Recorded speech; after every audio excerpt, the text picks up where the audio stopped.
Привет, друзья! Человечество изучает космос с очень давних времен. Но настоящий прорыв в этом деле был сделан только в середине 20 века. Именно в это время ученым удалось разработать первые ракеты и космические корабли, а потом побывать в открытом космосе. Это великое время в истории Земли. Но такого быстрого научного прогресса была и темная сторона. В ходе испытаний погибали космонавты. Всего с 1960-х годов в рамках космических миссий погибло более 350 человек. В этом видео мы поговорим о самых громких катастрофах в космической отрасли, в рамках которых пострадали люди. Начнем с советской миссии «Союз-1», которая сначала шла достаточно хорошо, но завершилась ужасной трагедией.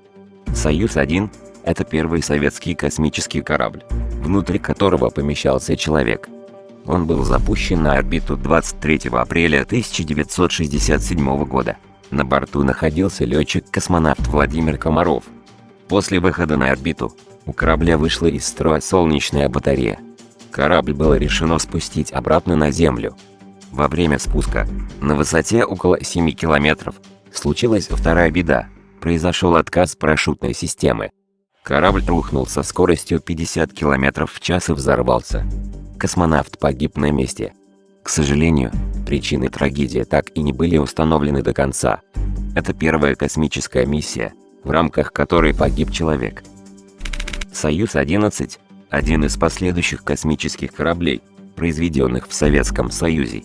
Экипаж корабля состоял из 3 человек, космонавтов Георгия Добровольского, Владислава Волкова и Виктора Пацаева. Аппарат «Союз-11» был предназначен для того, чтобы доставить людей на станцию «Салют-1». Однако, корабль не смог произвести стыковку из-за поломки в стыковочном узле. В конечном итоге космонавты пытались найти неисправность и совершили спуск к Земле.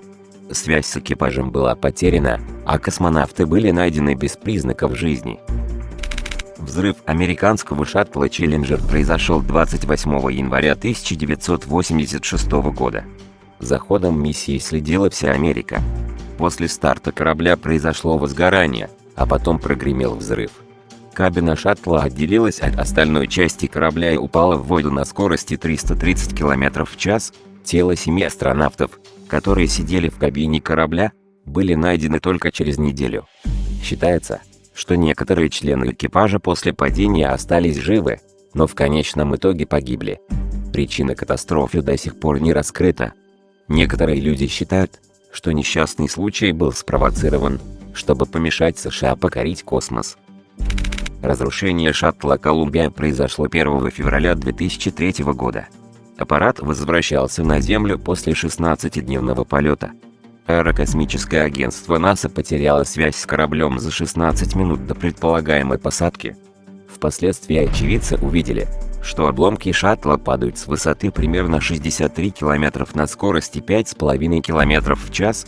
Внутри корабля находилось 7 человек, и все они погибли. Официальная версия гласит, что в ходе возвращения на Землю произошла сильная нагрузка на корпус. Корабль перегрелся и начал разваливаться. Важно отметить, что шаттл «Колумбия» использовался много раз. На момент катастрофы ему было уже 34 года. Компания Virgin Galactic хочет популяризовать космический туризм. В 2014 году ее космический корабль Spaceship Two потерпел серьезное крушение. Во время полета аппарат попросту взорвался, а его обломки упали на пустыню Мохаве. Считается, что разрушение произошло из-за несанкционированного перевода хвостового оперения в положение торможения. Один из пилотов погиб, а второй смог спастись на парашюте. Однако, он получил серьезные травмы и очутился в больнице. Эта катастрофа плохо повлияла на репутацию компании Virgin Galactic.